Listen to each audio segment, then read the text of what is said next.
So, Dr. Teryn, welcome back. Thanks for having me. So, today I wanted to focus on a specific chapter in your book, Brain Health Action Plan, and specifically chapter 6. And when I was reading it, I think it resonated with me because, as many listeners know, one of my girl triplet, Madison, is a swimmer. And I'm always concerned about her eating habits. I'm concerned about all my kids' eating habits because they're really probably not good. And I think every parent probably worries about that. And what's interesting is I think my kids were better eaters when they were babies and toddlers because they just ate what we gave them, and we knew that we were giving them the right amounts of fruits and vegetables and all that. And now it's kind of like a free for all. We're lucky if we sit down for a dinner like once or twice a week, and it feels like whatever we cook, especially Teresa, because she's mainly the cook in the family, they don't eat it anyways. So it just got me thinking about this chapter and how to nourish your brain. And I know you focus a lot on protein, so I think that's the first place I want to dive in is why are proteins so important or so valuable to specifically brain health, and what do you see or recommend as the best way or best sources for proteins in our diet, and what do they do for us?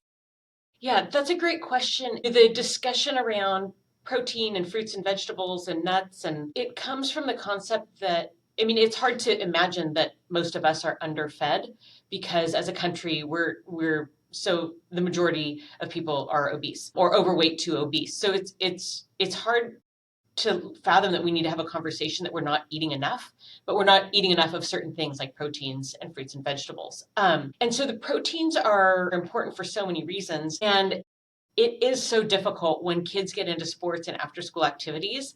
I'm sure all your listeners can relate to your families just going in five different directions. There's no time to sit down together. There's hardly a time where you overlap in the evening or they're going to work out at 5 in the morning. It's just so chaotic. And that leads to kids in America getting the majority of their calories are coming from seed oils, which we've talked about Which we before, talked about, yes. and they're non-nutritious basically. I mean, they're polyunsaturated fatty acids, and so we do need some of them, but we certainly don't need the majority of our calories to be coming from these fatty acids. We do need a lot of protein. The reason we need protein is because our bodies are constantly remodeling. It's not that we build a muscle and then it sits there for our use. I mean, they get damaged, we break them down, we replace them. Our body in its entirety is constantly rebuilding itself. Skin is an obvious one because we see it sloughing off. That's what actually most house dust is skin, which is so disgusting. But our liver completely remodels, most of our organs completely remodel, and our muscles remodel. So they're constantly breaking down, rebuilding, breaking down, rebuilding.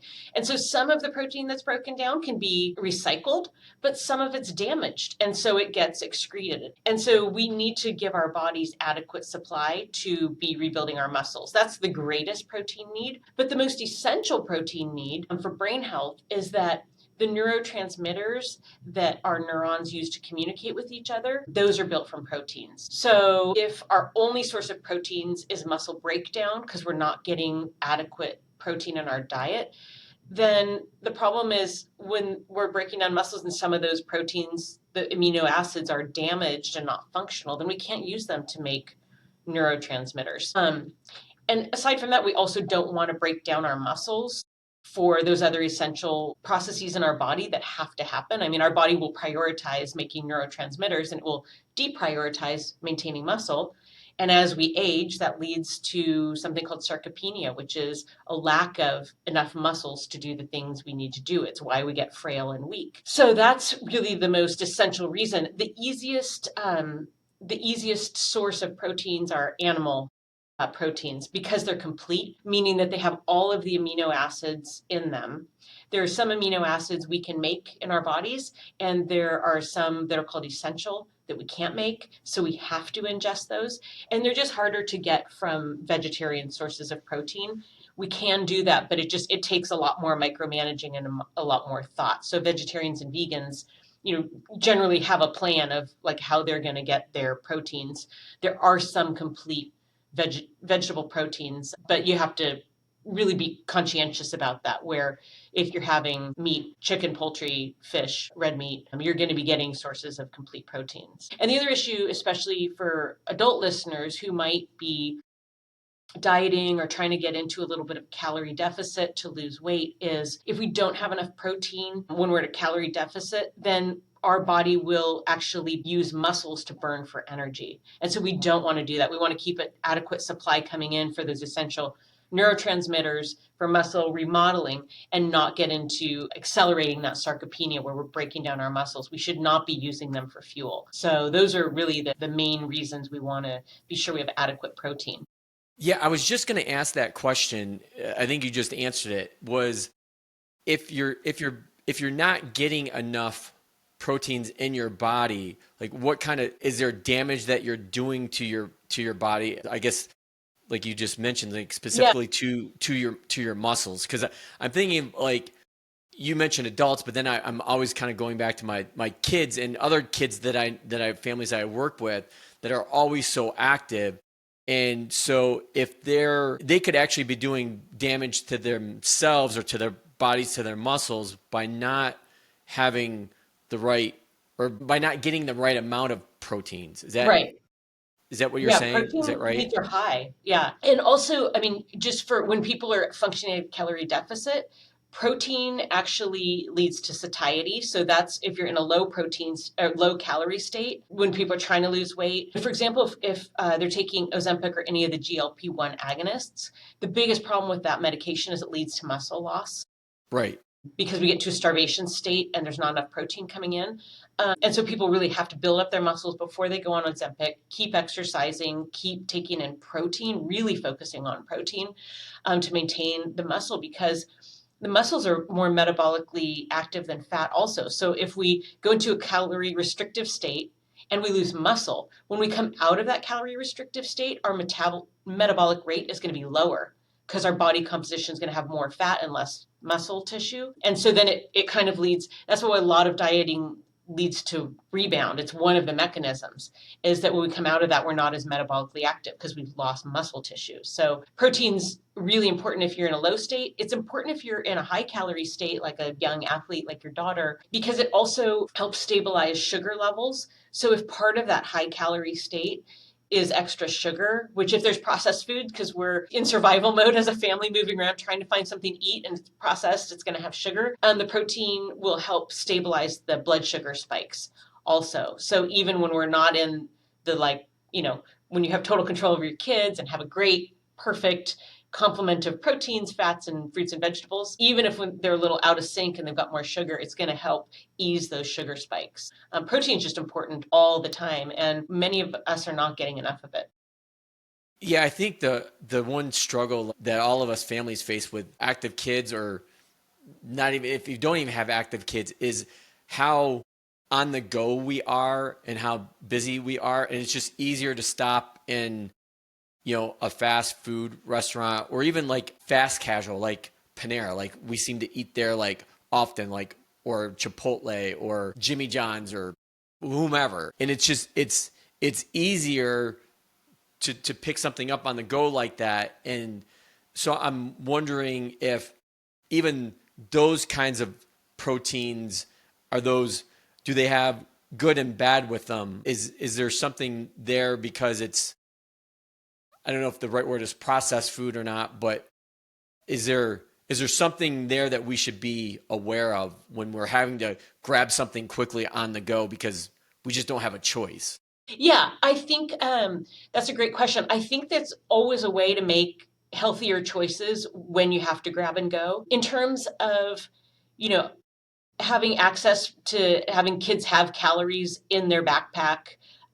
There's great choices for protein bars. If you are reading the labels ahead of time, you can find some great options, and having those always as a backup so they're not ending up at the vending machine buying candy just because they need calories. I mean, kids are so active and they do need energy. So having those on hand, I think is great. It's like I never travel without like 4 or 5 protein bars in my backpack because I just don't want to I'm get the stuck same at an way. airport that has junky food and no good options. I really, for morning sources when you're grabbing and going, the Starbucks sous vide egg bites are a pretty good option. That's a great source of eggs are a great source of protein. And you mentioned Chipotle, which is I think one of my more preferred fast food. Thank God you said that because you were going to make me nervous if you said it wasn't because I eat there multiple times a week. Yeah, I mean, I think you can really make good choices. You can get a lot of protein. There's an offering of a lot of vegetables. They're fresh. I think that's a great option. And then even for your vegetarian listeners, combining a lot of the foods they have, beans, rice, corn, you can really start to build some complete proteins with their offerings. So I think that's actually a good option. And then for athletes, if they really have high demand, you can double up the proteins. I feel like it's quite a flexible option. So, we've got to do what we've got to do. If we can find choices, they do need calories, so carbs are good for them, but it's hard to get enough protein when you're at the sandwich shop.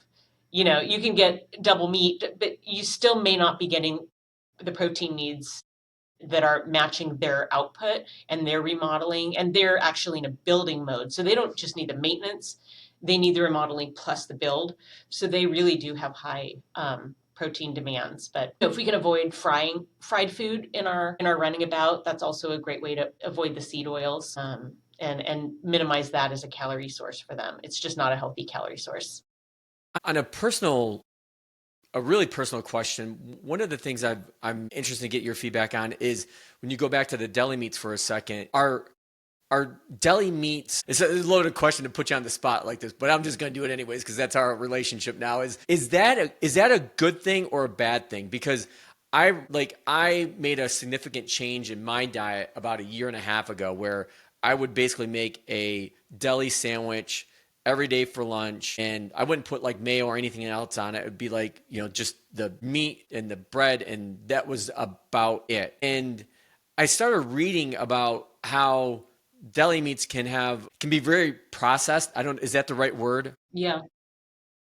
And so it got me thinking, I'm like, well, here I am thinking I'm doing something healthy. I'm eating something healthy and it wasn't making me feel great. And so I'm like, well, wait a minute, is this really that healthy? And I stopped. Yeah, I think with deli meats, unfortunately, it's an item. If you're going to eat a lot of deli meats, you have to go for the higher expense ones, which is unfortunate. But actually going to the deli and getting the sliced meat is a good option. And then I have migraineurs in my family, so we avoid the nitrates because they can really trigger migraines, but they're also not great for our health. So if you can find the nitrate-free deli meats, that would be best. Another option, which is like, oh my gosh, that's adding so much time to your day, but you can cook, just get the turkey breasts and cook them and slice them up. They're a lot thicker, but that's a good way to avoid some of the chemicals that could be processed, depending how much effort you're going to make. With our kids, we used to do a lot of lunches with just like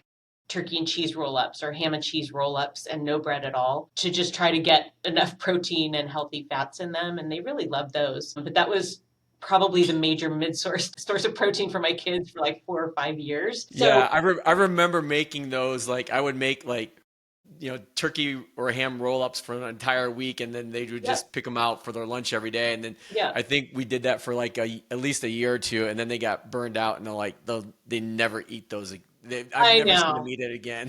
Yeah, yeah. And then we switched to salami with like cream cheese on it, folded Yeah, up like little taco, and that lasted a while. So yeah, we had to keep switching them up too because they get bored faster than I get bored making them, right? But yes, you could go crazy, and I think that you can if you get super on the elite wellness side of things. It's like you have to basically raise your own chickens. I mean, somewhere between there and where we are today is a healthy spot that's manageable, and we have to be able to accomplish it. So, it's about minimizing our exposure to toxins. Are we going to totally remove toxins from our lives? We are not, because we live in this modern world. So, where we can make healthier choices, where you can pick a Chipotle over perhaps McDonald's or, a Jack in the Box. I feel like the more gluttonous I see the ads are, I think it's probably less healthy. And you don't really see that from Chipotle, right? You don't see like this overstuffed bowl of it's relatively you can really make healthy choices there. So just thinking about that and making conscientious decisions to be a little bit healthier. so I'm curious to know. I guess this is kind of like a why question.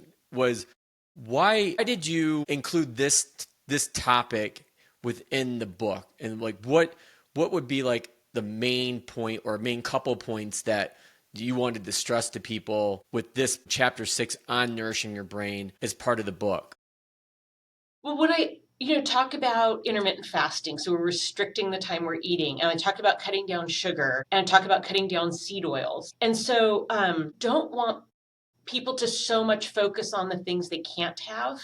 I wanted to be sure they knew like there's so many things we do need, and we're not getting enough of those, surprisingly. So when you focus on trying to get the protein you should be taking in and the fruits and vegetables, which include fiber that we should be taking in, you realize that you actually don't have that much hunger left for the other things that aren't as unhealthy because you're pretty full when you're eating the protein you should eat. When you're eating all those fruits and vegetables, like that's actually, you're eating quite a lot. And so I feel like focusing on really what your body needs makes it kind of natural for the things that you don't need to fall by the wayside.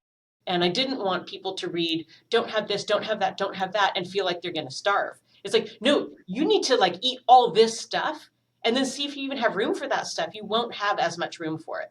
So just prioritizing the things that our bodies really need and the things we're not getting enough of.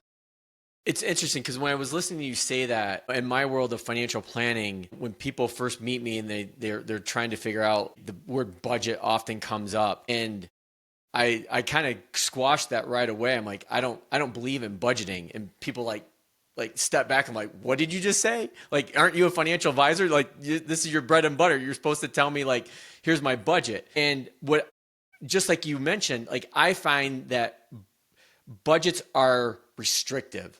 They say what you can't spend on or what you can spend on. And rather than getting so restrictive and focused on, okay, well, I'm only planning to spend, I don't know, $100 a month like eating out, or $500 for this or $200 for that. What I try to do is look at the holistic picture, kind of like what you do with this brain health action plan. Is some months you're going to spend more than others, just like some months you're going to eat better than others. But I think of knowing like what that like total is or what that ultimate goal is, people have a much better chance at having success than they do if I tell them, you can't spend that $5 at Starbucks every morning for your latte, because that's just part of their natural morning routine and getting them going. And you take that away, you kind of blow up their world. And I often tell people, focus on the bigger decisions in your life, like how much you're paying for your car or your house or a vacation or things like that. Like that $5 latte. And there's been lots of books or papers written on this. Like, it's not going to make you a millionaire taking that $5 out every day. It's just not. There's not enough compounding of numbers to make that happen. And so I think that was one of the things I like really related to like what you were saying on the, or at least from my part, on the financial planning side. Yeah. Yeah, and I think like if we're talking about fruits and vegetables and we're trying to get 5 servings, when you lay that out and you're like, okay, well, I need to have a serving with each meal, and I probably need to have a snack in the morning and a snack in the afternoon. And if you're planning ahead and taking snacks with you to work or something, you kind of realize like, well, I only have so many times I'm going to eat today. And I get these 5 things to get in there. So I'm probably at my mid morning break not going to go eat cookies because I'm eating my blueberries that I brought, or blueberries and nuts, or whatever it is. You kind of don't have room in your day to eat as much of the garbagey stuff or the seed oil packed processed food. So focusing on the positive is always my goal anyway. So that's where it came from. Well, I think that's a really good point to wrap up this conversation on getting the right nourishment for your brain. And I think that's a really key point, is trying to keep it positive. Well, Dr. Teryn, thank you very much for another great conversation, and we'll look forward to seeing you next month. Yeah, we'll see you next month. Thanks.